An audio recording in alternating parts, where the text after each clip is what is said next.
We are ready. We're united as a team. If they want to rattle the sabers, they will find that our saber is sharp. The new leader of the federal Conservative Party, Erin O'Toole, there says his party is ready for an election, if there is one, following the Liberals' throne speech this fall and a confidence vote. New polling suggests it would be a pretty hotly contested campaign. The Liberals and Conservatives are tied at 35% support apiece, according to the most recent Angus Reid survey. You just heard from Conservative leader Erin O'Toole. Here's the Prime Minister earlier today when asked about a potential election on a Vancouver radio show. It will be up to Parliament to decide whether or not there is an election. My focus right now is on helping Canadians. I don't think we need an election. I think we need to move forward on building a stronger Canada and supporting Canadians. But of course, that's something that we're going to put to Canadians in a throne speech. Let's break down the possibility of an election and the party's strategies with three people who know a whole lot about it. Shachi Kurl is the executive director of the Angus Reid Institute. She's over in Vancouver. David Hurley is a partner in the Gandalf Group and host of the Hurley Burley podcast. He's over in Denham, Quebec. Jenny Byrne is a former top staffer to Prime Minister Stephen Harper and Ontario Premier Doug Ford. She's now a principal at Jenny Byrne and Associates and over in Toronto. Hello to all three of you. Wonderful to see you. Hey, Ashley. Hey, guys. Shachi, I'll start with you to give us the big picture before we get into what potential strategies for each of the parties might be. If you could top line for us where the support for each party sits at the moment, and then also, which a really interesting question I think that you continue to ask, which is what issue matters to voters most right now?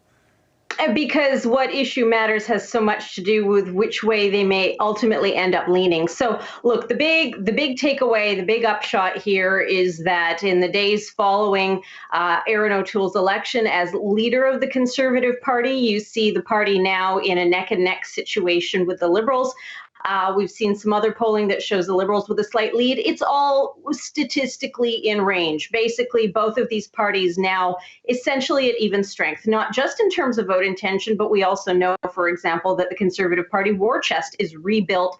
You've got a team that's ready to go. Everyone's saying, we don't want an election, but we're ready to have one. So on that front, there's strengths for the Liberals and strengths for the Conservatives. Strengths for the Liberals include the fact that so many Canadians still put the pandemic and pandemic response as their number one issue, their most top of mind issue in the country today. And on that front, 2/3 of Canadians actually say that the Trudeau government is continuing to do a good job on that file. So that bodes well for them, along with the fact that the party continues to be very strong in Ontario. It's got a 7-point advantage in terms of vote intent in that vote-rich province.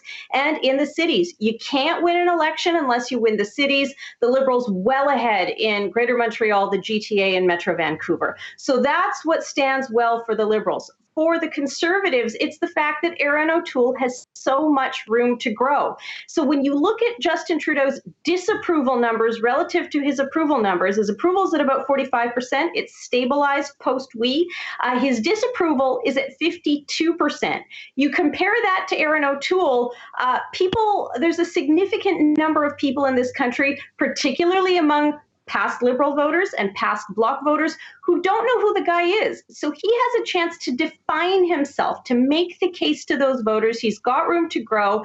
He's basically in the same place he was with Andrew Scheer. When Andrew Scheer was elected party leader in 2017, we know how that leader failed to define himself in a positive way to voters. So the real test is, can Erin O'Toole do that? Can he take the runway he's been given and can he convert it into support?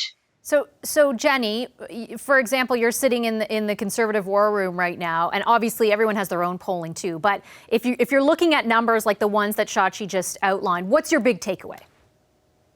Well, I'd be looking at, I'd be trying to go more granular. I'd be trying to see what the riding by riding poll is, because although the parties are statistically tied, the Liberals are actually up 2 points from the last election. And of course, they still won a minority government. So they're actually in a stronger position. Also, if you look at the other parties, the NDP are down just over 2%, and the Greens are down about 3%, I think, in the polls. So if I was sitting in the Conservative war room, I'd be looking more at the riding by riding results, or the riding by riding polls, because that is going to end up being more important in terms of seat count. David, what about you? If you're sitting in the Liberal war room, I'm not saying anybody is at this moment, but if you are, and you're taking a look at the top line read that Chachi just gave us, what's your big takeaway? Well, I really do want to start by saying that the people that are actually making these decisions have better information and are considering the implications of things we're not even aware of. All of which is said, I really don't know what I'm talking about, but here goes. I'm talking myself into that it's in the Liberal Party's interest for there to be an election this fall. And the reason I'm thinking that is largely by anticipating the future. As the Angus Reid polling says, the top of mind issue is COVID right now, and the government's perceived to have done very well on that. They are now introducing a speech from the throne that they could not be hyping the expectations more for this. It is literally expected to be transformational. I expect that the support for the ideas contained in that speech from the throne, the high watermark for those is the day that they're announced. And that as the year goes on and they start to get implemented, there are threads to get pulled off. But most importantly for me is I think we're heading into a period that's very difficult for all governments to get reelected in, which is a bad, long, lingering recession combined with recurring waves or outbreaks of COVID. And I don't think people are going to be in as good a mood about things a year from now as they are today about how things have been managed. So if I'm the Liberal Party, I'm looking at it and I'm saying, based on these Angus Reid numbers, I'm probably 4 points in Ontario away from a majority. And God knows what the situation will be like a year from now. So I actually think it actually makes sense for them to try to pull the plug this fall. Chachi, what do you think of that assessment based on the numbers that you've seen, especially sort of timing wise, right? As in things, I think what I gather from what David said, things could get a lot worse for them a year or a year and a half down the road. Do you agree with that? I mean, Vashi, anything is possible. We've seen this government walk itself into muck that it can't get out of on a fairly regular basis and then eventually back away from. So, to picking up on David's thread, this government goes into the fall having more or less for the time being, and this is very much a time being issue, survived the We Charity affair. More to come perhaps, but you don't know what they're going to get themselves into next. So picking up on what David said, there's that. There's also the fact that there is a significant number of left of center voters who are indicating in a head-to-head situation, if the Conservatives look like they're dangerous in a good way for the Conservatives, if they look like they're actually within striking distance of a victory, these are people who would abandon the NDP, abandon the Greens, abandon other parties and say, you know what, we will do what we did in 2019. We will go back and coalesce under the Liberals in order to stop the Conservatives. Of course, the difference this time around is, and I think both Jenny and David would agree with me, I'm taking a big leap here, campaigns really do matter. And if Erin O'Toole has a very good campaign, yes, the Liberals are in 4 points of getting a majority.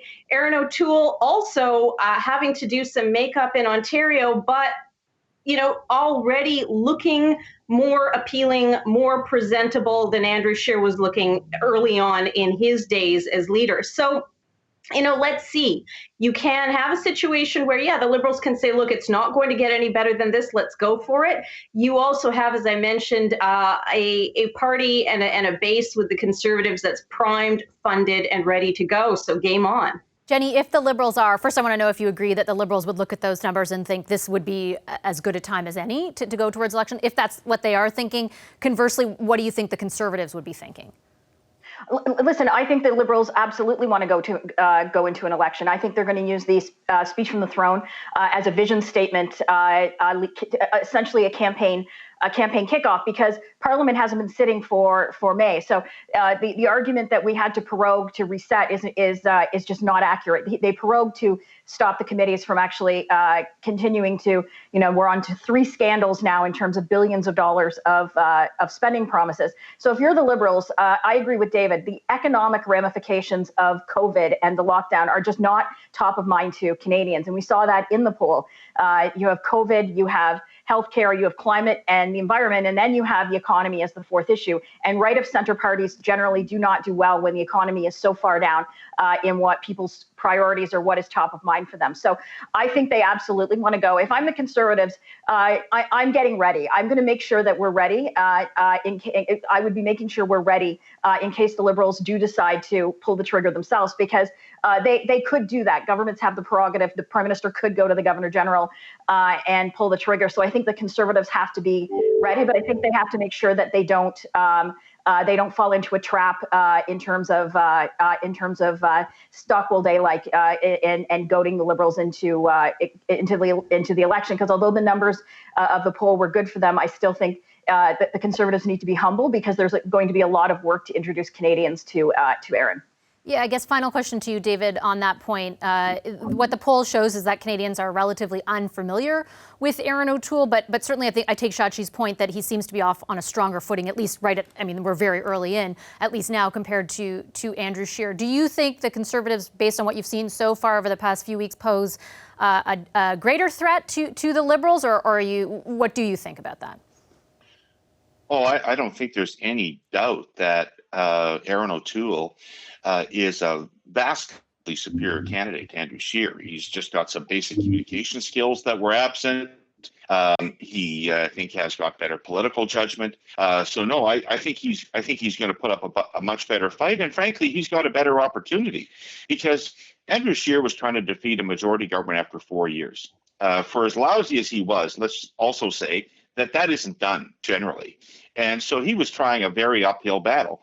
Erin O'Toole's entering at a time when the government's clock is starting to run out. They might win another one, but they probably won't win another one after that. So that's and to conclude, I guess I would say timing is almost everything in politics. You got to seize the right timing. In 1977, after René Lévesque was elected Premier of Quebec, the federal Liberals went up over 50% in the polls across the country, and Trudeau was a lock for a massive national majority government. And the whole campaign apparatus got ready to go, and he decided not to go for one reason or another. And then the economy went into tank and into recession, and he lost to Joe Clark in 1979. Sometimes you got to seize these opportunities. History teaches us a lot. Thanks, everyone. I'm going to leave it there. I appreciate your time this evening, as always. Thanks to Shachi Kurl, David Hurley, and Jenny Byrne. Great discussion. Hi, I'm Vashi Capellos, host of Power in Politics. See more of our show by subscribing to the CBC News channel or click the link for another video.